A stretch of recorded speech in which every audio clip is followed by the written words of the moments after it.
नमस्कार दोस्तों 17 साल की उम्र में पहली फिल्म है। 28 साल की उम्र में विधानसभा चुनाव लड़ने का मौका। 31 साल की उम्र में सांसद है और 33 साल की उम्र में बगावत है। यह कहानी है सयोनी घोष की। वो सयोनी घोष जो पश्चिम बंगाल में फिल्मी दुनिया में कदम रखती है और 17 साल की उम्र में पहली डेब्यू फिल्म करती है। लेकिन यह फिल्म करने से पहले जिंदगी में एक तूफान आ चुका था। सयोनी घोष अपने भाई को खो चुकी थी। बेहद करीबी भाई के साथ छोड़ दिया था। इस दुनिया को अलविदा कह दिया था। सयोनी घोष ने जब पहली फिल्म की तो अपने भाई को श्रद्धांजलि दी और कहा कि दादा यह आपके लिए है। इसके बाद एक और साल आता है जो सयोनी घोष के लिए बड़ा मनहूस साबित हुआ।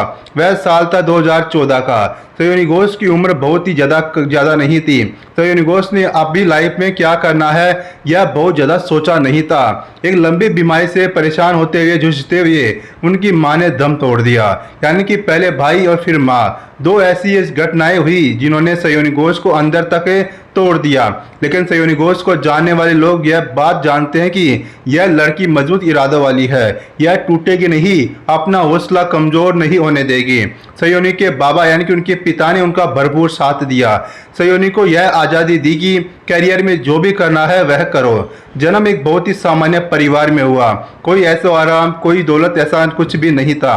लेकिन सयोनी घोष ने अपनी मेहनत के दम पर एक मुकाम बनाया। फिल्मों में डेब्यू किया, सीरियलों में काम किया, फिर लगातार फिल्में मिलती चली गई। सयोनी घोष मेहनत करती चली जा रही थी, अपना काम करती जा रही थी और फिर उनकी जिंदगी में एक ऐसा टर्निंग पॉइंट आता है।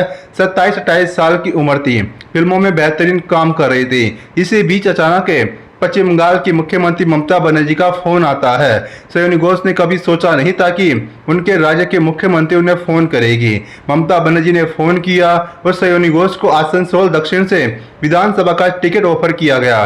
सयोनी घोष इसके लिए यह हैरान करने वाली बात थी क्योंकि उन्होंने फौरन विधानसभा चुनाव लड़ने के लिए हाँ कर दिया। मुकाबला अग्निमित्रा पोल से हुआ। सयोनी घोष मैच 3,500 से 4,000 वोटों के अंतर से चुनाव हार गई। जब चुनाव हार गई तो उन्हें लगा कि शायद वह राजनीति के लिए नहीं बनी है। लेकिन जैसा कि कहा जाता है कि दोस्तों जो नेता होता है वह दूसरे नेता को पहचान जाता है। और मैं भी आपसे यह कई मर्तबा कह चुका हूं कि नेता कोई बना नहीं सकता, लीडर पैदा होते हैं। सयोनी घोष के अंदर ममता बनर्जी ने एक लीडर देख लिया था। ममता बनर्जी ने अभिषेक बनर्जी की जगह सयोनी घोष को टीएमसी की यूथ विंग का प्रेसिडेंट बना दिया। बड़ी जिम्मेदारी दे दी गई। इसके बाद सयोनी घोष ने पूरे बंगाल का दौरा करना शुरू किया। सेलिब्रिटी वह पहले से थी, फिल्मों की वजह से लोग उन्हें जान रहे थे और अब ममता बनर्जी के भरोसेमंद नेता के तौर पर पहचान भी बन चुकी थी। सयोनी घोष ने पार्टी को मजबूत किया, युवाओं के बीच गई, महिलाओं के बीच गई और पार्टी को मजबूत करते हुए अपना काम करने लगी। साल 2024 आता है। ममता बनर्जी एक बार फिर से सयोनी घोष को बुलाती है और कहती है कि तुम्हें लोकसभा का चुनाव लड़ना है। सीट भी वह जो ममता बनर्जी के दिल के सबसे ज्यादा करीब थी क्योंकि ममता बनर्जी खुद वहां से सांसद रह चुकी थी। सीट थी जादवपुर में लोकसभा सयोनी घोष को भेजा जाता है। सयोनी घोष चुनाव लड़ती है और चुनाव जीत कर आती है, सांसद बन जाती है।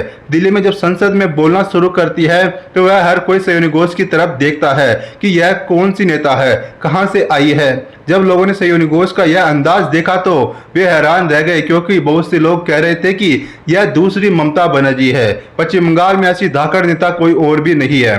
पश्चिम बंगाल में जब 2026 का विधानसभा चुनाव आया तो सयोनी घोष को ममता बनर्जी ने खुला मैदान दिया, स्टार प्रचारक बनाया। सयोनी घोष ने जबरदस्त प्रचार किया, रैलियां की, रोड शो किए, गाने भी गाए, साथ ही डांस भी किया। असम में भी प्रचार किया, एक एक प्रत्याशी के लिए वोट मांगा और उनका गाना गाने का अंदाज जबरदस्त सोशल मीडिया पर वायरल हुआ। साथ ही दोस्तों आपने सुना होगा बहुत बार गाना, काबा मदीना वाला गाना बहुत ज्यादा सोशल मीडिया पर ट्रेंड में करने लगा। दोस्तों आज की तारीख में सयोनी घोष नेशनल सेलिब्रिटी बन चुकी थी क्योंकि वह दहाड़ रही थी। लेकिन जब नतीजे सामने आए तो ममता बनर्जी की पार्टी धड़ाम से गिर गई। फिर भी सयोनी घोष ने कहा कि वह ममता बनर्जी के साथ थी और हमेशा रहेगी, ममता बनर्जी का साथ देती रहेगी। लेकिन न जाने ऐसा क्या हो गया कि 10 दिन में सयोनी घोष सब कुछ भूल गई। कुछ सांसदों ने तो मीटिंग करके बाकायदा बगावत की, लेकिन सयोनी घोष ने बगावत भी छुपते छुपाते की। और जब यह सब कुछ करने के बाद वह कोलकाता लौटी तो जाहिर सी बात है कि उनके अंदर वह मादा नहीं था कि वह लोगों से नजरें मिला पाती। सयोनी घोष की आंखों पर चश्मा था, चेहरे पर मास्क लगा हुआ था और सिर पर टोपी पहनी हुई थी। हमेशा बिंदास साड़ियां पहनने वाली सयोनी घोष अपना लुक पूरी तरह से बदल चुकी थी।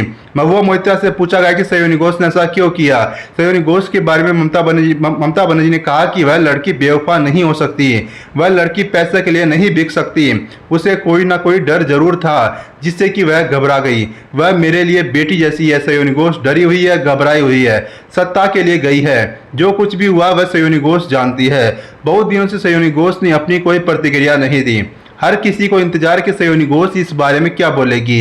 उन्होंने क्यों ममता बनर्जी के साथ गद्दारी की, क्यों ममता बनर्जी को धोखा दिया, इसका जवाब सयोनी घोष खुद देगी।